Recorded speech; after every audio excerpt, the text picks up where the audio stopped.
Yo, salut tout le monde. Alors aujourd'hui, petit tuto très rapide pour vous expliquer comment changer donc, le répertoire par défaut dans votre WSL, donc WSL1, WSL2, peu importe, ça marchera dans tous les cas. Je vais même dire ça peut marcher pour absolument tout type de terminal. Donc pour avoir quelque chose de ce rendu là, donc en cliquant par exemple sur Ubuntu, voilà, donc ça va démarrer et qui nous start directement voilà, dans un sous-répertoire, dans un sous-dossier. Donc pour ce faire, c'est assez simple, il va vous falloir juste cliquer ici, donc dans le nouvel onglet, cliquer dans paramètres, ça va vous ouvrir un petit fichier JSON. Donc moi ça me l'ouvre dans bloc-notes, mais enfin, vous pouvez l'ouvrir je pense avec n'importe quel éditeur de texte.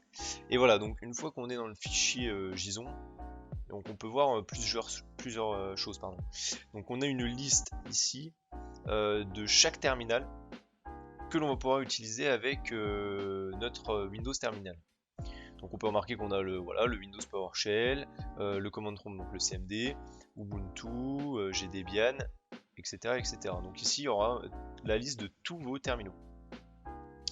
Pour changer maintenant le répertoire par défaut de votre terminal, il va falloir juste copier cette ligne là, donc Starting Directory, avec évidemment le pass, donc le chemin vers l'endroit où vous voulez démarrer votre WSL.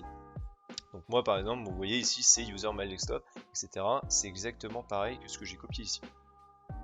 Voilà. Une autre astuce, si vous voulez avoir ce chemin ici par défaut dans absolument tous vos terminaux, vous pouvez sans problème copier-coller cette ligne là, donc Starting Directory, et vous le mettrez ici, donc dans les profils par défaut. Voilà, donc comme c'est marqué ici, si vous mettez des settings donc dans le profil par défaut, ça va être appliqué à absolument tous vos profils, donc à absolument tous vos terminaux. Voilà. Donc moi je le supprime parce que j'en ai absolument pas besoin, je m'en sers juste pour mon WSL.